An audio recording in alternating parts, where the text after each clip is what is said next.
بولان میں جعفر ایکسپریس پر حملہ کرنے والے دہشت گردوں کے خلاف آپریشن جاری، عورتوں بچوں سمیت اب تک 190 یرغمالی رہا، 30 دہشت گرد ہلاک۔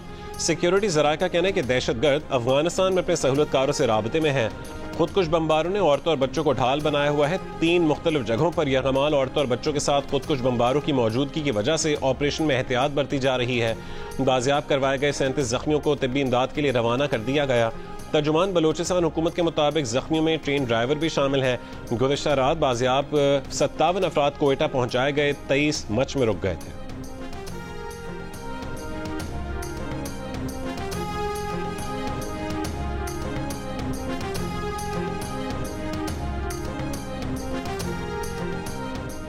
وزیر اعلیٰ بلوچستان کی زیر صدارت امن و امان سے متعلق اجلاس۔ ایڈیشنل چیف سیکرٹری داخلہ نے جعفر ایکسپریس پر دہشت گرد حملے سے متعلق بریفنگ دی۔ وزیر اعلیٰ بلوچستان کا دہشت گردوں کے خلاف سخت کارروائی کا حکم، کہا بلوچستان میں سخت فیصلے ناگزیر ہیں۔ دہشت گردانہ کارروائی کا مقصد پرتشدد ماحول کا تاثر قائم کرنا ہے۔ دہشت گرد 1 انچ پر بھی قابض نہیں رہ سکتے، ہر طرح کی کنفیوژن سے نکل کر ان سے لڑنا ہوگا۔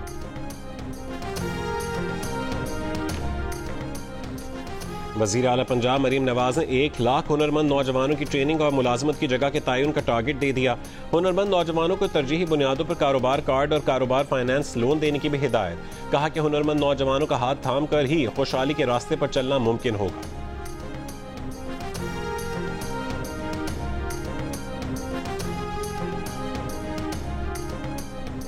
وفاقی وزیر احسن اقبال کی مشیر خزانہ خیبر پختونخوا مزمل اسلم کے ساتھ پریس کانفرنس، کہا کہ آج صوبائی حکومت کے ساتھ اڑان پاکستان کا دوسرا ورک شاپ ہوا۔ ہمارے سیاسی پتے الگ ہیں لیکن ڈاکخانہ ایک ہے، کوشش کریں گے کہ ملک کشیدگی کی طرف نہ جائے۔ مزمل اسلم نے کہا کہ وزیر اعلیٰ علی امین گنڈاپور اور احسن اقبال کا اتفاق ہوا ہے کہ بقایا جات کا مسئلہ آگے بڑھائیں گے۔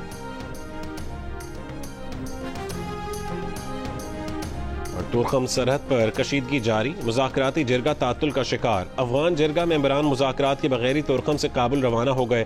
افغان جرگے نے پاکستانی مذاکراتی جرگے پر تحفظات کا اظہار کیا۔ افغان جرگے کا موقف ہے کہ پاکستانی جرگہ ممبران کی لسٹ میں رد و بدل ہوئی۔ پاکستانی جرگہ ممبر جواد حسین کاظمی نے کہا کہ افغان جرگے کو مذاکرات پر آمادہ کریں گے۔ تورخم کشیدگی کا حل صرف جرگہ مذاکرات ہے۔ صدر مملکت آصف علی زرداری کی جعفر ایکسپریس پر دہشت گردوں کے حملے کی شدید مذمت۔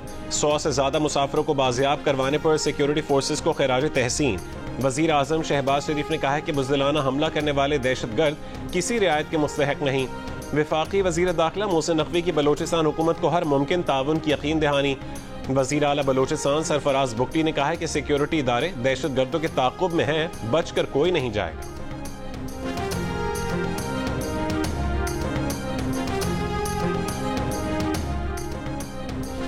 موڈیز نے پاکستانی بینکوں کا منظرنامہ مستحکم سے مثبت کر دیا۔ موڈیز کے مطابق مثبت منظرنامہ بینکوں کی لچکدار مالی کارکردگی کے سبب کیا گیا۔ مثبت منظرنامہ گزشتہ سال کے مقابلے میں بہتر معاشی حالات کا اظہار بھی ہے۔ سال 2025 میں پاکستان کی معاشی نمو 3% متوقع ہے۔ سال 2024 میں پاکستان کی معاشی نمو 2.5% تھی۔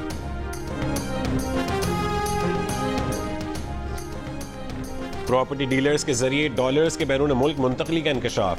نمائندہ دا نیوز مہتاب حیدر کی رپورٹ کے مطابق ایف بی آر نے انکشاف کیا ہے کہ پراپرٹی مارکیٹ میں سرمایہ کاری کے لیے درجنوں ریئل اسٹیٹ ایجنٹس مبینہ طور پر حوالہ ہنڈی کے ذریعے دبئی میں ڈالرز منتقل کر رہے ہیں۔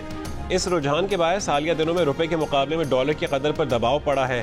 رپورٹ کے مطابق ایک اعلیٰ سرکاری عہدیدار کا کہنا ہے کہ ایف بی آر اور متعلقہ اداروں نے 70 سے زیادہ ریئل اسٹیٹ ایجنٹس کی فہرست تیار کی ہے جو اپنے کلائنٹ سے کیش وصول کر کے اسے کھلی مارکیٹ میں غیر ملکی کرنسی میں تبدیل کرتے اور پھر یو اے ای میں پراپرٹی سیکٹر میں سرمایہ کاری کے لیے منتقل کرتے تھے۔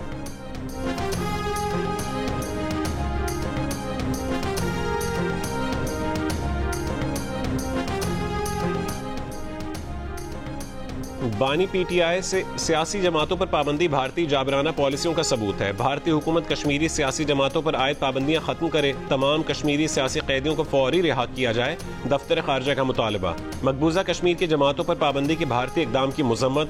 ترجمان دفتر خارجہ نے کہا ہے کہ عوامی ایکشن کمیٹی اور جموں و کشمیر اتحاد المسلمین پر پابندی کی مذمت کرتے ہیں۔ بھارت مسئلہ کشمیر پر اقوام متحدہ کی قراردادوں پر عمل درآمد کرے۔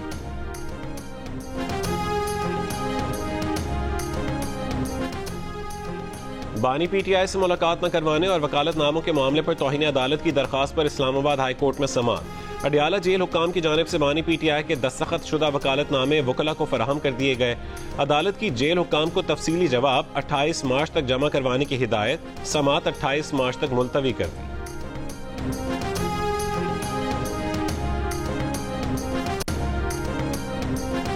ہمیں لانگ مارچ کی نہیں، سیاسی استحکام کی ضرورت ہے۔ چاہتے ہیں کہ نوجوان کا ہتھیار گالم گلوچ نہ ہو بلکہ لیپ ٹاپ ہو۔ 2018 میں جو تبدیلی آئی اس سے ہم پیچھے رہ گئے۔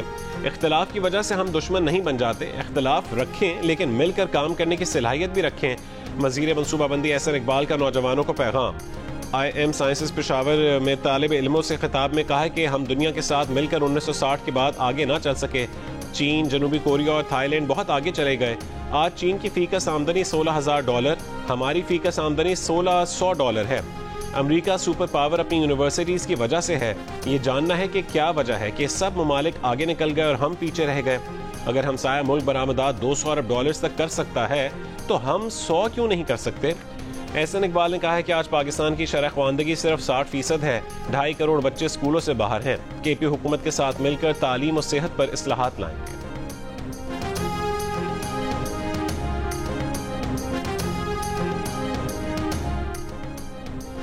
پی ٹی آئی رہنما سلمان اکرم راجہ کا بلوچستان واقعے کے بعد حکومت اور تمام پارٹیوں کے ساتھ بیٹھنے کا مشورہ۔ کہا کہ پی ٹی آئی مثبت کردار ادا کرے گی۔ کوئی ہمارے ساتھ 2 قدم چل کر چھوڑ دے تو نقصان اسی کا ہے۔ جے یو آئی سے مزید گفتگو کریں گے۔ علی امین گنڈاپور کی وزارت اعلیٰ کو کوئی خطرہ نہیں۔ تحریک انصاف کے رہنما شبلی فراز نے کہا ہے کہ جے یو آئی فے کے ساتھ گفتگو چل رہی ہے۔ عید سے قبل واضح قد و قال معلوم ہو جائیں گے۔ بڑی سیاسی جماعتوں میں اختلافات ہوتے رہتے ہیں۔ بانی پی ٹی آئی پر سب کا اتفاق ہے، کسی انفرادی شخص کی کوئی حیثیت نہیں ہے۔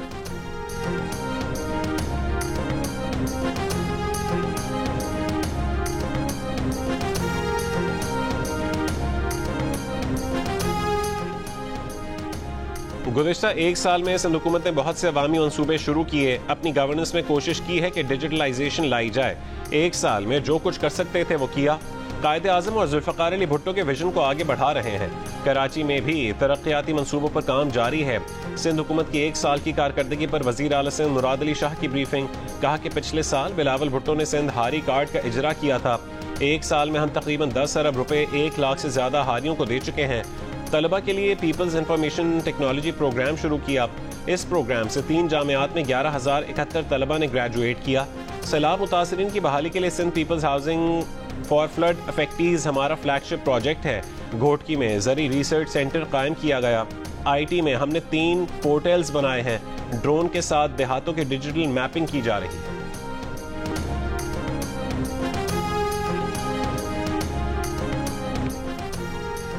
جنا اسپتال لاہور میں ینگ ڈاکٹرز کا جھگڑا، ایک دوسرے سے ہاتھا پائی، پولیس طلب۔ پولیس کے مطابق میٹنگ کے دوران کسی بات پر تلخ کلامی کے بعد جھگڑا ہوا۔